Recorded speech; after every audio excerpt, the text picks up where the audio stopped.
Thank you, Susie, and thank you everyone for joining me today.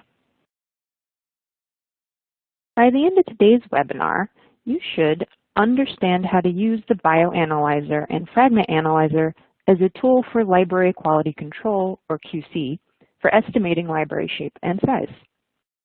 You should be able to identify features of an ideal final library trace, recognize phenotypes of less than ideal traces, and be able to correct and prevent errors in future preps. Why is QC important? Performing quality control to check your library will help determine if your average library size matches the expected average library size for your kit. Libraries with much smaller or larger average sizes may require an adjustment of read length or loading concentration. QC will also help confirm that a library peak is present and that there are no unexpected additional peaks in your library. We know that sequencing projects take time, effort, and money.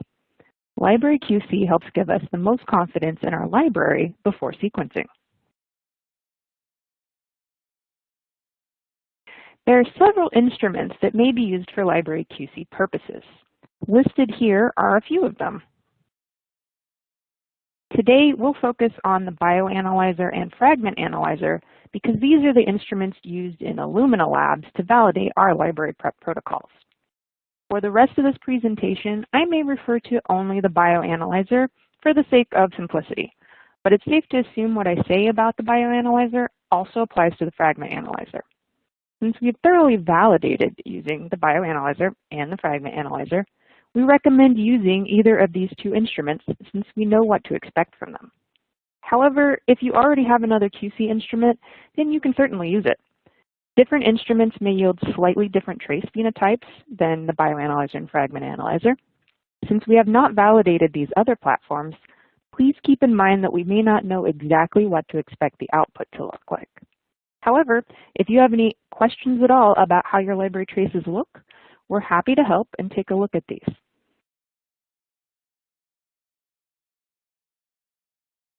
Today, we're going to discuss what the perfect library prep looks like, what to do when our library is the wrong size, and what to do when library peaks are missing. We will also discuss the presence of additional peaks, both large and small. You can follow along with where we are in the presentation using our nice little guide here at either the top or the bottom of the slide. We will cover traces for DNA libraries, including the TruSeq and Nextera family of kits. Then we will go over traces for our very popular RNA-Seq kits. Today, we will not discuss Illumina DNA PCR-Free libraries, enrichment libraries, Amplicon libraries, or AmpliSeq libraries. But if you are interested, we have several excellent recorded webinars on these topics. They are linked here at the bottom of the slide.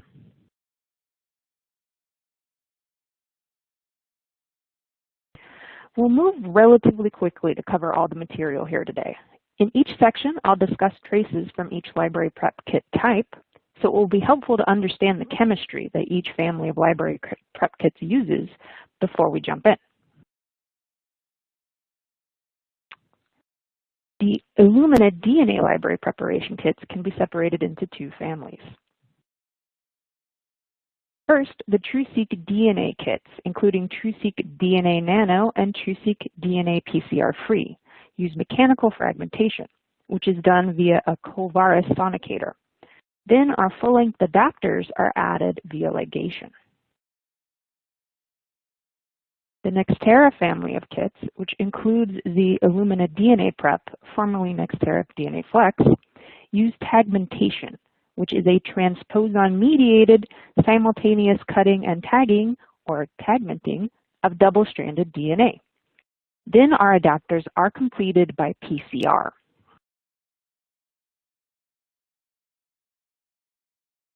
For our RNA libraries, all Illumina RNA library prep kits use divalent cations based on magnesium with heat to fragment our RNA.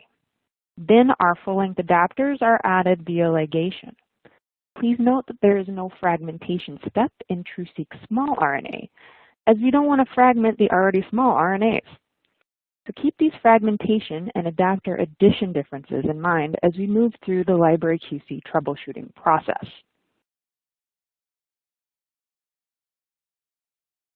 All right, let's begin by discussing what a perfect prep looks like. The bioanalyzer instrument uses microfluidics-based electrophoresis, which is translated into the electropherogram peaks you see in this slide. We are often asked not just whether the library looks okay, but whether the bioanalyzer or fragment analyzer trace itself looks okay. So let's talk about the anatomy of an ideal bioanalyzer trace. First, it's important to have the axes set so that our y-axis is in fluorescence units and the x-axis is in base pairs, not seconds. This will allow us to accurately determine the library size. Next, we want the baseline to be nice and flat. If it's not flat, this could indicate library contamination or a bioanalyzer mishap such as dirty electrodes or an expired gel. Lastly, the peaks we want to see are marked here as A, B, and C. A and C are the lower and upper markers, and B is our nice library peak in the middle. For the fragment analyzer, our traces will look very similar. We want our x-axis set to fluorescence units on the y, base pairs on the x. Baseline should be flat, and we should see the lower and upper markers on either side of the library peak. Now we'll move on to the perfect prep for several Illumina library prep kits.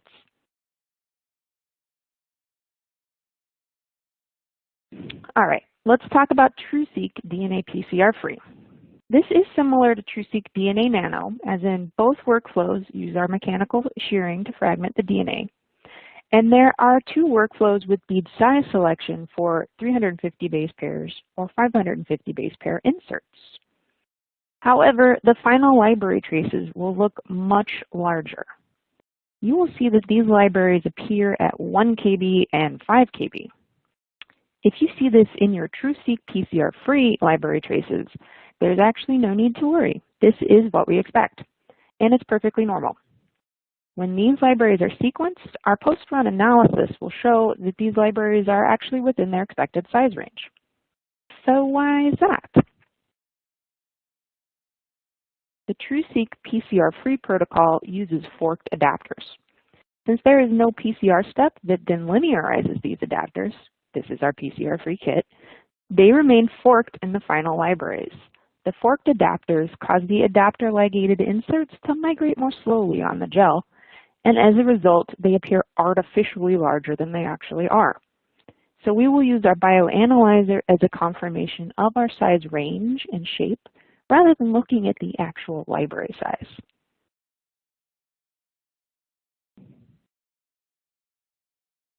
All right, let's talk about the currently available RNA-Seq libraries. Here's a sample of TruSeq RNA trace that has an average fragment size of 260 base pairs. Listed below are the library preparation kits that will have a similar trace profile. These library peaks will appear fairly broad due to the heat that is used to fragment the RNA and the lack of any input size selection steps in these protocols.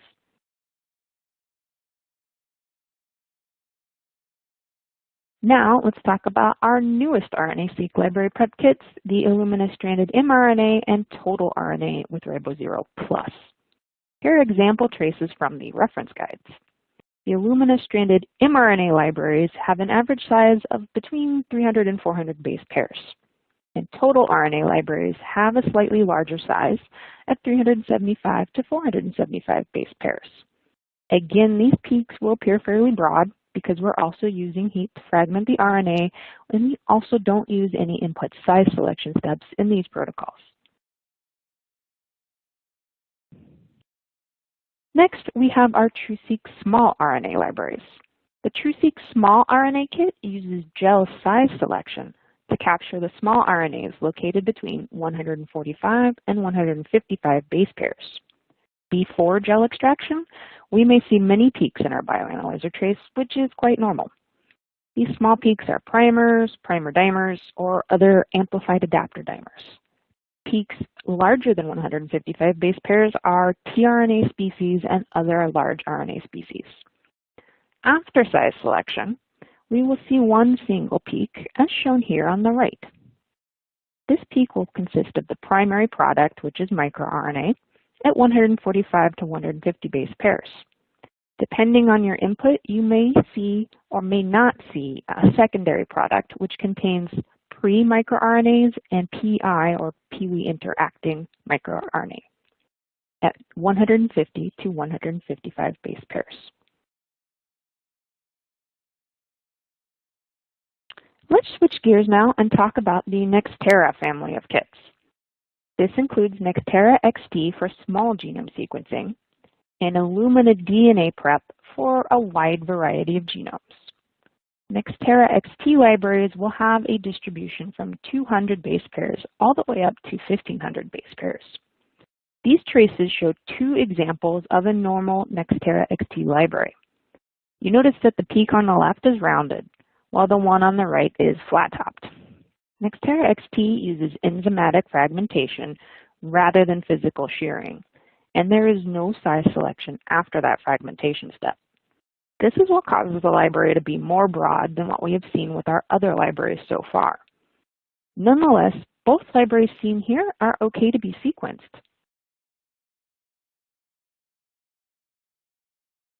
Since Nextera XT libraries are broad-ranged, let's touch upon what type of fragments are typically found in our post-run analysis. We know that smaller fragments will always cluster more efficiently than larger fragments during the bridge amplification process in cluster generation. As a result, we will expect the average size of fragments in the post-run analysis to be on the smaller side, despite the larger fragments that are present in the bioanalyzer trace.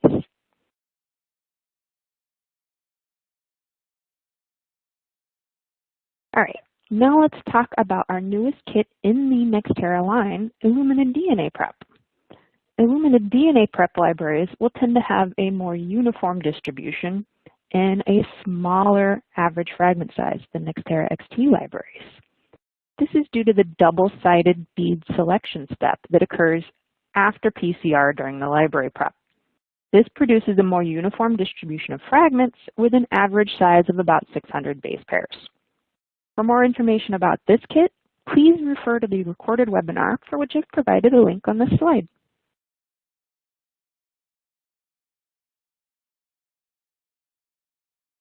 All right, now that we've talked about what our perfect preps trace looks like, let's talk briefly about recommended quantification methods. So, input quantification with a fluorometric method is important to obtain correctly sized fragments during library prep. Quantifying final libraries with the appropriate quantification method will pave the way towards obtaining optimal cluster density and data for our sequencing run. Please see best practices for library quantification in our new bulletin linked at the bottom of the slide.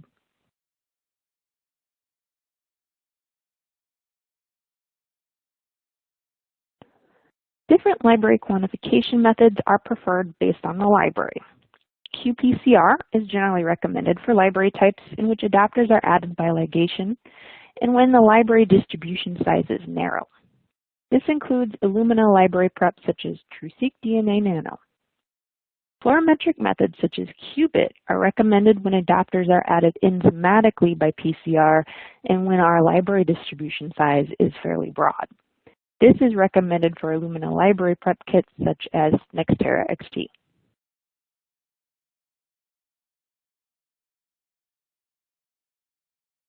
Here's a list of our DNA kits and their recommended QC and quantification methods.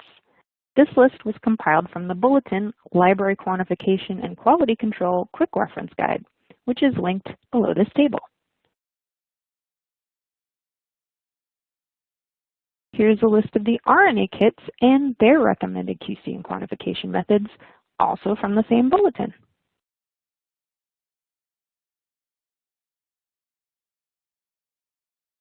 Now that we know what ideal libraries for each kit type should look like, let's move on to peaks that are the wrong size. One of the most common causes of library peaks that are the wrong size is an overloaded chip. Here we can see that the library peak is dwarfing the markers. This may cause an artificial distortion in the peak, making it unclear what size our libraries truly are. Here it is hard to tell if there are multiple peaks or just one. It's clear this chip has been overloaded. If this happens, we will simply need to further dilute the library and rerun the chip. Another reason our trace may be overloaded is if the wrong kit was used for running the library. For example, if your library calls for a DNA 1000 chip, we don't want to use a high sensitivity chip. Otherwise, the traces will be overloaded and look like this. Once the library has been diluted and run on the correct chip, this is what we will see. The upper and lower markers are more intense or equal to the library peak. The baseline is flat, and we are able to accurately gauge the library size. It is very important to note that your bioanalyzer and fragment analyzer trace is overloaded. It may yield data, but due to the distortion of the peak size, distribution may not be accurate. This is why we do not recommend using data from overloaded traces. Our sequencing runs are precious, so it is always best to properly evaluate our libraries prior to sequencing. All right, now let's talk about peaks of the wrong size in TruSeq kits. Before we begin, I would like to point out a nice bulletin for which I've provided a link at the bottom here. This bulletin discusses DNA and RNA isolation considerations for Illumina kits, including possible contaminants that could interfere with our library prep. I highly recommend looking at it prior to starting library preparation. So, what could cause libraries to be smaller or larger than expected? If the library is too small, it could be due to low DNA quality input or too little starting material. Accurately quantifying starting material with a fluorometric method and QCing the input prevents many issues and decreases the likelihood of disappointing outcomes. Another reason the library may be too small is if the library was lost during bead size selection. To address this, be sure to follow the best practices for bead handling and always use one of the recommended magnetic stands that is listed in the user guide. So, what if the library is too large? Too much input could be the culprit. Always quantify it with the fluorometric method so you know how much you're starting with. Another reason for larger than expected library is if the supernatant is accidentally discarded during our size selection process. So be sure to transfer the supernatant to the next step, and please do not discard it unless you are instructed to in the guide.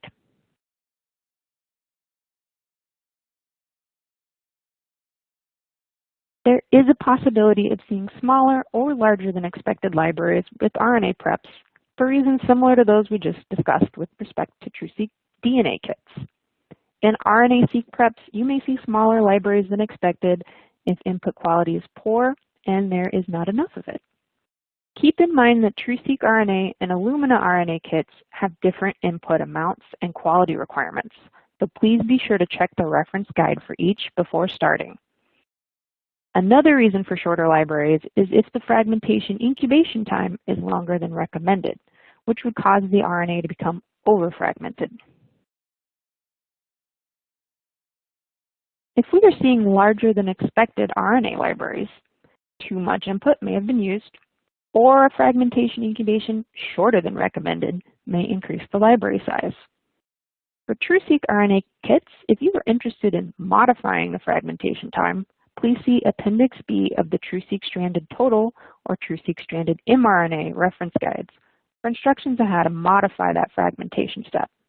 I've provided a link to both these reference guides on this slide.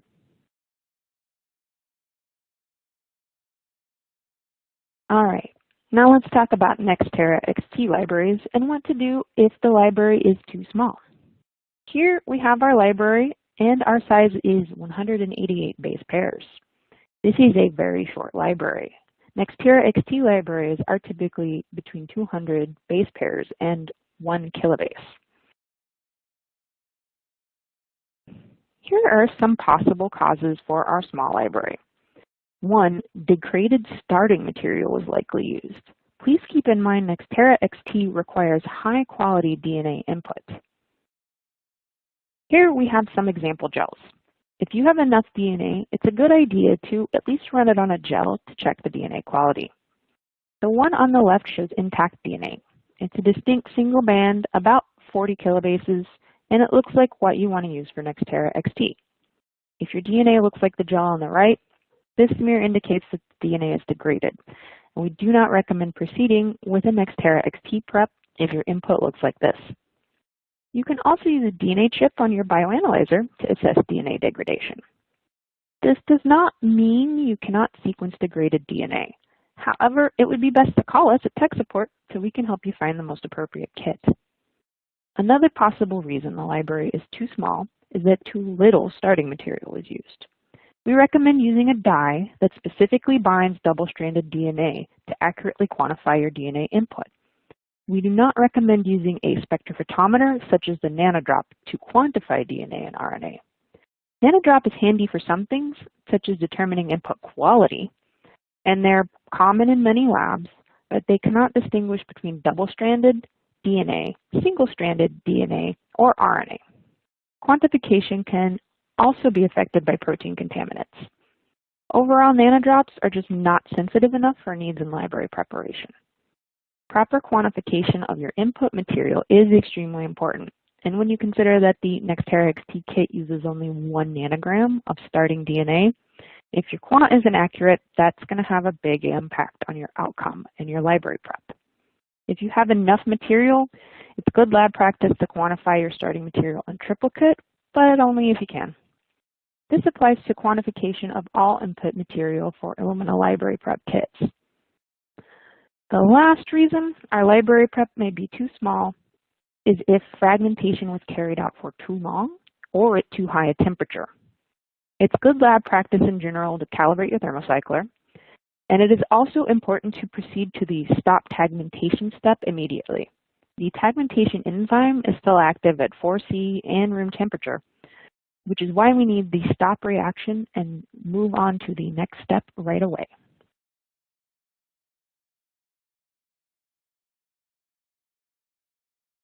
What if our Nextera library is too large? Here we see 2 Nextera traces, one that has an intense peak and the other that has a flatter peak. Both of them are much larger than we want, with an average size of 3 kb on top and 2 kb on the bottom. Our first 2 possible causes are opposite of what we saw on the previous slide for smaller libraries. Too much starting material, or the tagmentation incubation time is too short or not warm enough. So let's focus on the third cause, inhibition of our tagmentation enzyme. For this, we recommend checking the DNA isolation kit for inhibitors. Common contaminants include EDTA, which is found in PE buffer, organics such as phenol and ethanol, or salts. For more details, we have a helpful Nextera XT tips and troubleshooting guide, which is linked at the bottom of this page. This guide lists many of the most common contaminants and how to eliminate them. Please note that despite the appearance of these libraries, oftentimes larger libraries are still able to be sequenced.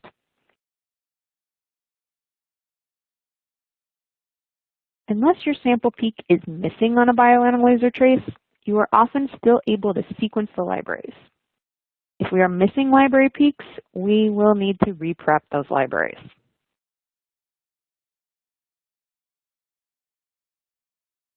Now that we've talked about what to do if you encounter the wrong size library, let us talk about what to do when you actually see those missing library peaks.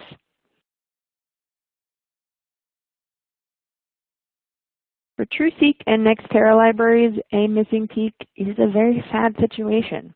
If your trace is just our flat baseline here or only dimers, you can't proceed to sequencing because there's no library to sequence. So let's talk about why the library may have been lost.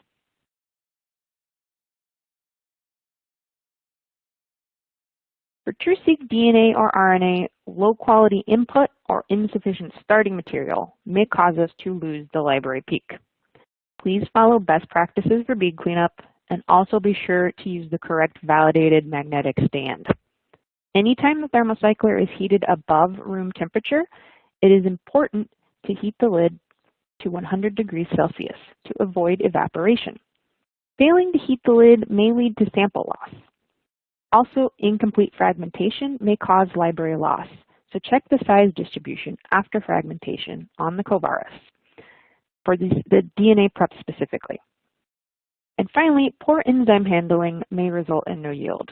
We recommend always checking your expiration dates, please don't use expired reagents, and making sure that the enzyme has not been subject to more than 4 freeze-thaw cycles. You can aliquot your reagents if needed to limit those freeze-thaw cycles. Additionally, enzyme handling can be challenging because the reagent itself can be more viscous. We want to ensure we are pipetting this enzyme effectively. From our best practices for RNA-Seq library preps, please visit our RNA-Seq best practices webinar, which is linked here.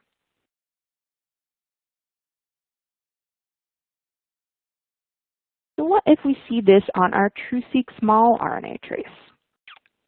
This looks different from what we've looked at before. We see our markers and lots of small peaks, but we are missing our 145 to 160 base pair peak that we want to see before the gel excision and purification step. The small peaks on this trace are primer dimer or primer itself, adapter dimer, and adapter concatemers.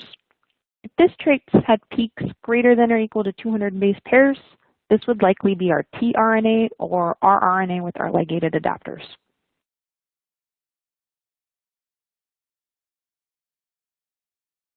So if our library peak is missing, here are some possible reasons. We may have started out with low quality starting material. We need RIN values of greater than 8 as depicted by the RNA input trace here on the slide. Another reason is if the small RNAs were lost in the initial RNA isolation. Please choose an RNA isolation kit that is specific for small RNAs for your RNA input for our small RNA kit. Lastly, there may have been secondary structure formation in the adapter oligos. This will prevent the adapter from ligating to the insert, so we want to avoid this. Please proceed immediately to ice after the 70 degrees C incubation step, or you may lose the library due to secondary structure. If you're interested in learning more about best practices for TruSeq small RNA preps, the bottom of this slide has a link to this webinar.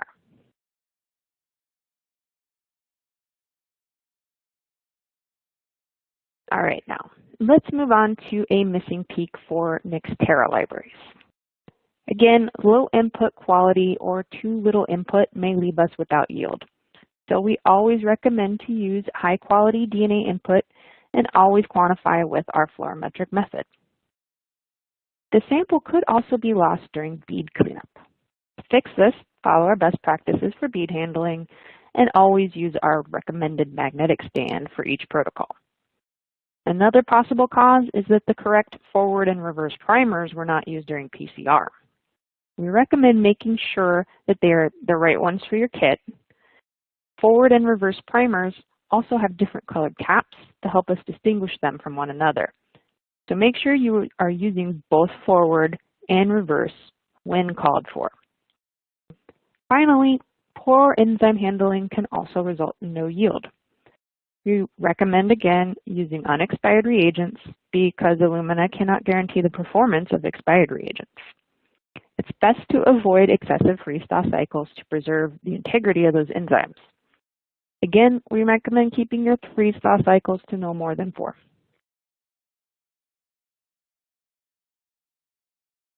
Now we've discussed why we may see no yield.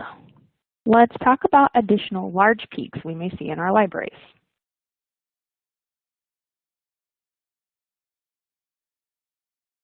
One common cause of additional large peaks is ampere bead carryover. Here we have our upper and lower markers, and our libraries are at the expected size, but the baseline is not flat. We see this large peak near the upper marker. What might be causing this large trailing hump on our trace? This hump is likely caused by leftover beads from our post-PCR cleanup step, and this will be visible even if it's just 1 or 2 beads that are carried over. The removal of the beads isn't really necessary because the beads won't adversely impact sequencing. However, if you're interested in removing this tail or at least minimizing it, we can simply put the samples back on the magnet, recollect the supernatant, and rerun the trace.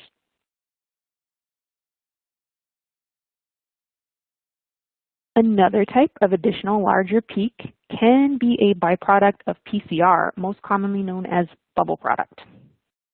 Sometimes, as amplification continues, the PCR primers are no longer in excess, and the desired primer library hybridization becomes outcompeted by library hybridization.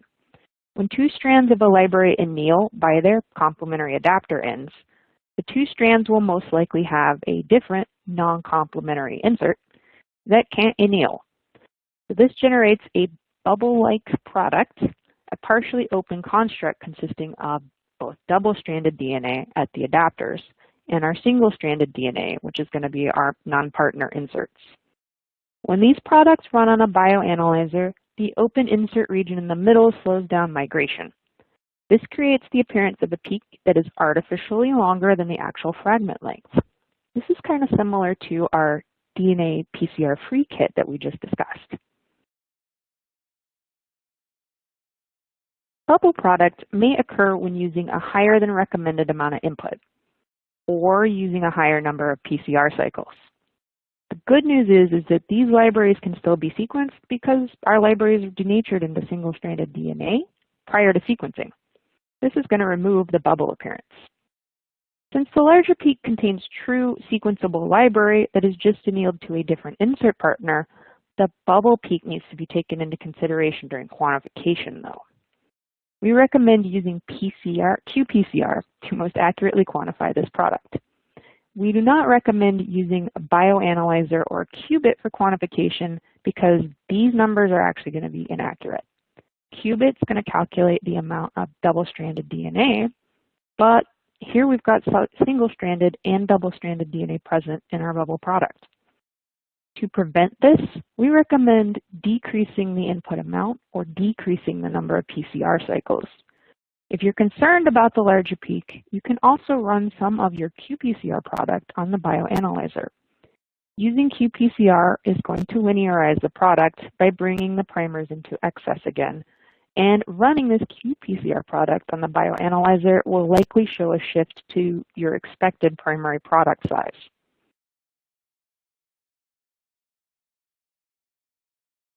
All right. Lastly, we're going to be talking about additional small peaks that you may see in your libraries.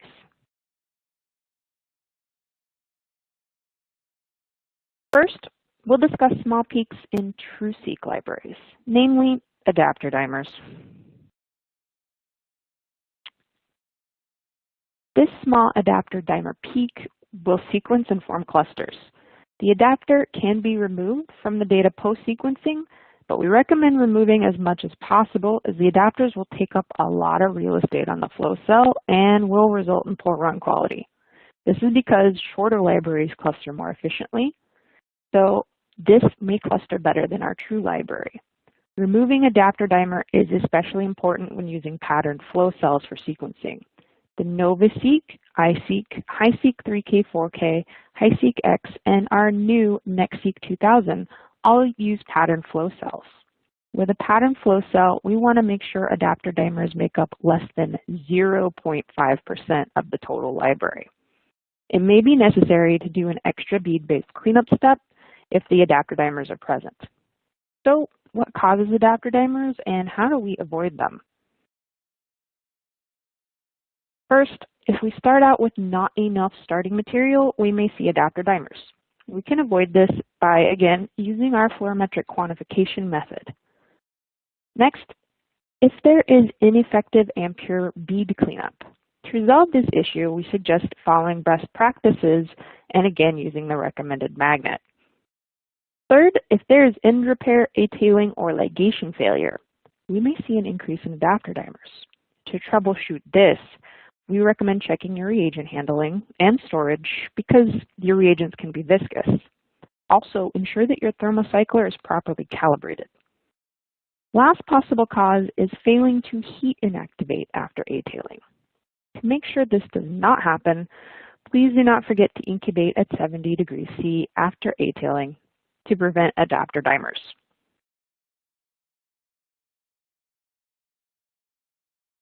All right, moving over to Nextera libraries. Nextera does not have adapter ligation, so we will see a primer byproduct much less often. However, excess primers may be present running at about 45 to 55 base pairs. Excess primers can affect quantification, so an additional cleanup may be necessary to remove them. So what causes these excess primers? Well, everything we went over for adapter dimer formation and TruSeq libraries can be applied here as well. Inefficient starting material and inefficient bead cleanup. However, the main difference between Nextera and TruSeq is our Tagmentation step. So in this case, it may be that Tagmentation was inefficient, thereby leading to excess primers and consequent dimer product. To troubleshoot this, we recommend checking the time and temperature of your Tagmentation step.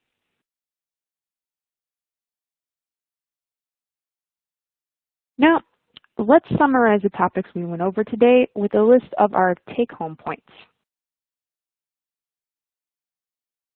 The ideal trace has a flat baseline. Upper-lower markers and the x-axis is displayed in base pairs.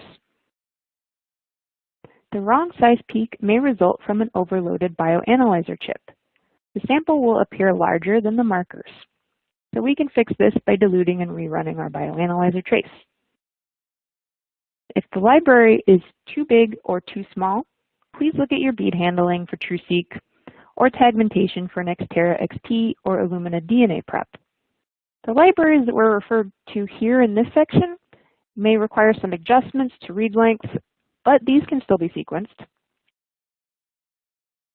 So missing library peaks may result from using the wrong isolation kit for our desired products or losing the sample during prep by throwing out the wrong supernatants. If the library peak is missing, this requires a reprep. It's not advisable to proceed with sequencing because you don't have any library at this point. Next, the presence of additional large peaks may be caused by bead carryover and can be cleaned up by just re-incubating on the magnetic stand.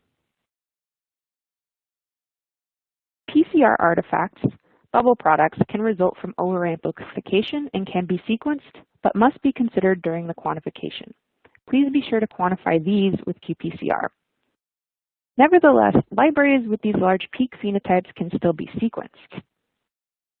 Finally, additional small peaks present in the final library traces can be adapter dimers, which are around 120 to 130 base pairs for TruSeq libraries, or excess primers, around 45 to 55 base pairs in the Nextera or Illumina DNA prep libraries.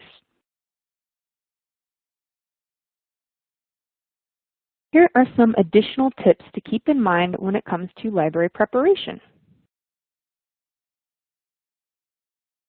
So always use input that is the appropriate quality to meet your kit requirements.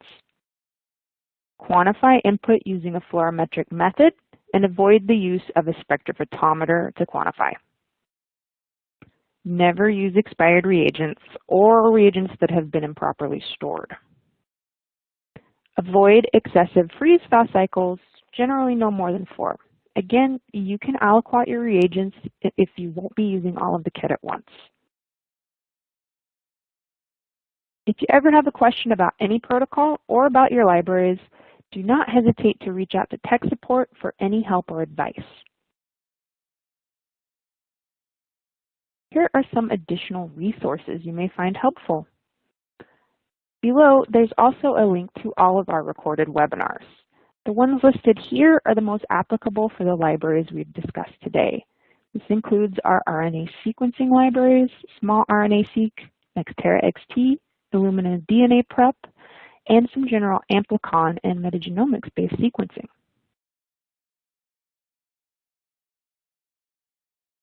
Here's our support site and the Nextera XT troubleshooting guide I discussed, as well as our bulletin board for technical bulletins and a list of our library prep specific tech bulletins.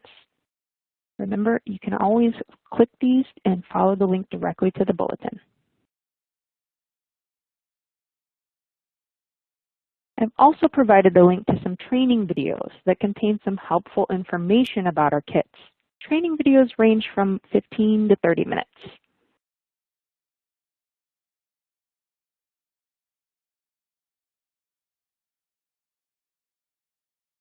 Thank you so much for taking the time to join me today. I hope this session has been really helpful for you.